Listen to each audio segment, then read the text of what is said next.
Et surtout, nous allons suivre ce départ. Est-ce qu'il va pouvoir être donné du premier coup? La qualif 4 des American Races, le prix Ténor de Beaune, c'est le quintet. 1 million d'euros pour les parieurs. Et surtout, un billet qualificatif en vue de la Legend Race. Les chevaux sont sous les ordres.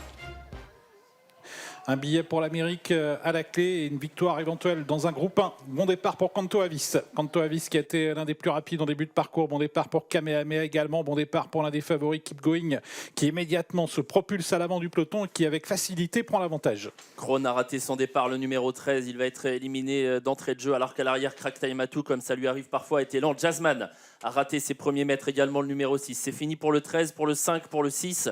Alors que Xar est au galop également dans le peloton. Xar qui fait une faute et qui vient d'être sanctionné à son tour. Keep Going avec beaucoup d'autorité qui a pris les choses en main pour donc sortir du premier tournant. Canto Avis qui est en deuxième position. Powo qui est quant à lui troisième à la corde avec également tout près le numéro 12 Epic Chronos qui est également au contact. Epic Chronos devant Kamehameha et Cocktail du Dain qui se rapproche maintenant à l'extérieur. Avec Cocktail du Dain qui va essayer de venir, mais ça va vite devant les tribunes, ça va très vite. Keep Going qui est en tête, Cocktail du Dain qui fait un effort magnifique. Canto Avis qui est là aussi, des chevaux qui sont bien aux avant-postes là et qui continuent d'accélérer. On va très vite pour aborder la descente. Canto Avis qui aimerait bien se rabattre pour ne pas rester le nez au vent, mais Keep Going contre à la corde et Cocktail du Dain tente déjà une grosse accélération en épaisseur. Ils sont 3 de front dans la descente. Canto Avis également qui ne veut pas lâcher sa position au centre avec Benjamin Rochard qui est toujours au centre entre Keep Going à la corde et Cocktail du Dain qui continue le forcing et qui va pouvoir peut-être venir se rabattre aux côtés de Keep Going. Une grosse passe d'armes là entre 3 des favoris dans le bas de la descente. Alors que King Opera a galopé dans la descente, il a été éliminé. C'est Cocktail du Dain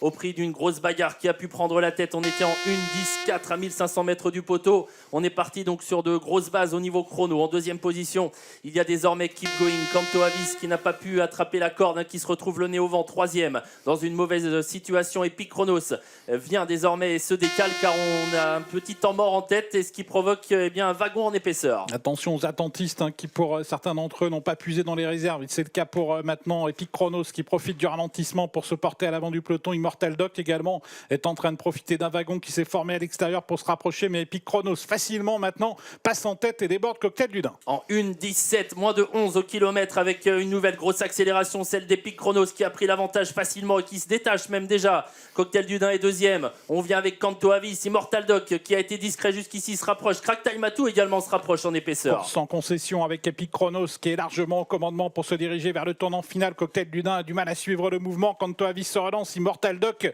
est venu facilement. Crack Time Atou également entame un joli rapproché avec Executive K qui refait également énormément de terrain. Deux chevaux suédois en tête avec Epic Chronos facile depuis son accélération dans la montée. Il est toujours seul devant Immortal Doc qui se lance à sa poursuite. Lui qui a beaucoup de tenue, qui n'est jamais battu. Crack Time Atou essaye de rivaliser mais c'est difficile. Il est troisième devant Executive K. Ça va se jouer entre deux chevaux suédois, Epic Chronos, Immortal Doc qui vont tous les deux jouer leur billet pour l'Amérique peut-être en remportant cette course. Epic Chronos qui pour l'instant résiste à Immortal Doc qui va peut-être revenir l'inquiéter. Epic Chronos, Immortal Doc, Epic Chronos qui résiste et qui repart. Epic Chronos devant Immortal Doc et en retrait Executive K. Epic Chronos qui va remporter ce prix Ténor de Beaune et qui décroche son billet pour l'Amérique.